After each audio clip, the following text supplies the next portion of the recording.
Hi, it's Brett. I'm here to show you this water machine called the Rainbow. Rainbow's really the best one. It's the one I recommend. It's been around the longest. They have the best quality of equipment, best warranty, all of that sort of thing. They're all in the same price range. This is the one that I recommend.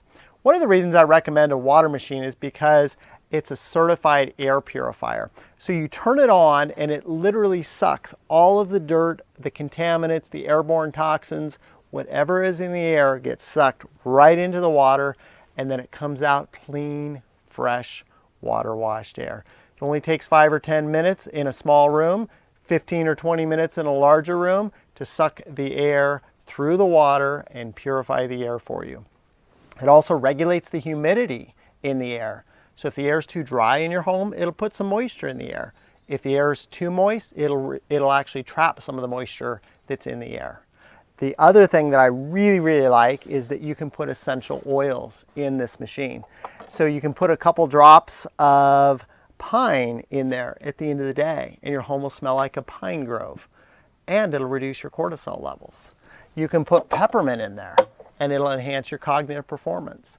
Or you can put lavender in there, and it'll make your house smell like fresh flowers.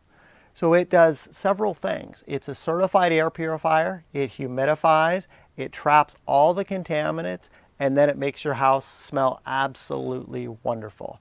It'll really improve the air quality in your home. I've compared it to $1,700 air purifiers, and this is very comparable to those high-end air purifiers, with the advantage of the fact that we're using water instead of a dry filter. So we're not always having to buy filters or worry about what the filters are made out of, like spun glass and some of those particles coming off the filter. With this, we're using water. The water traps the contaminants, and it does a super good job cleaning the air in your home. The main thing though is we have to get to the source of the problem. The source of the problem is our carpets mainly and our furniture, somewhat the draperies, somewhat the hard floors. So we need to get the dirt out of our carpets and our flooring. What most folks use to get the dirt out of their flooring is a regular vacuum, a dry filter vacuum. Problem with dry filter vacuums is that the filters have holes. So like a shop vac has really big holes, and so that lets a lot of the dust out into the air. That's why they're shop vacs, because it's okay to blow dust out into the shop. Most home vacuums have a HEPA filter, which is a really small filter. And so those small holes get plugged much quicker. Once those holes plug up, they end up leaving the dirt in the rug. The way we can tell they're leaving the dirt in the rug is if you've looked in the container, it's not like a bag of flour or a bag of sugar, it's actually fluffy because it's mostly filled with the fibers from the carpet, the lint, hair, dander, that sort of thing. The other thing is if you've ever torn up an old rug, you find a bunch of dirt underneath it because the vacuums are really only cleaning the surface and they're leaving a lot of the dirt behind. It seems like they're cleaning because we're working hard and it's making a lot of noise, but they're really only cleaning the surface. The other thing to think about with a dry filter vacuum is you think about what we're vacuuming up.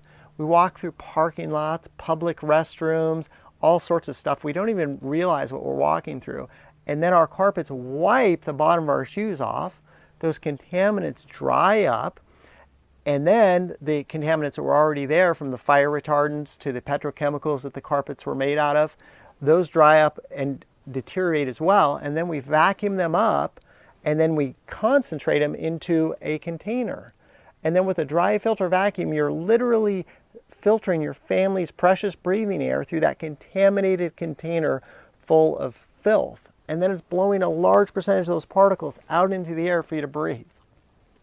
Those contaminants really can adversely affect our health and our performance and our sense of well-being.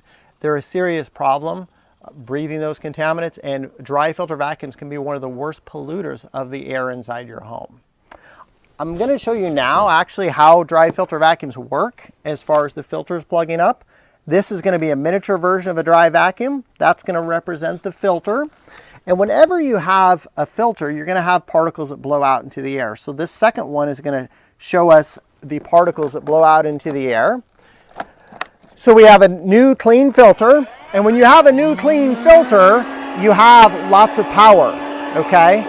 So Your vacuum has a lot of power when you start off with a new filter, and I'm going to clean this rug. Just an ordinary carpet. I haven't dumped any dirt in it or anything like that. And after a little bit of cleaning, you'll hear the motor starting to rev up. And the reason that's happening is the filter starting to plug. And let's see what happened to the power. It's almost gone. Now, why did it lose power? Let's take a look here. Look at that. The filter plugged. Now that filter plugged in about 10 seconds. A typical vacuum filter is quite a bit bigger, so it'll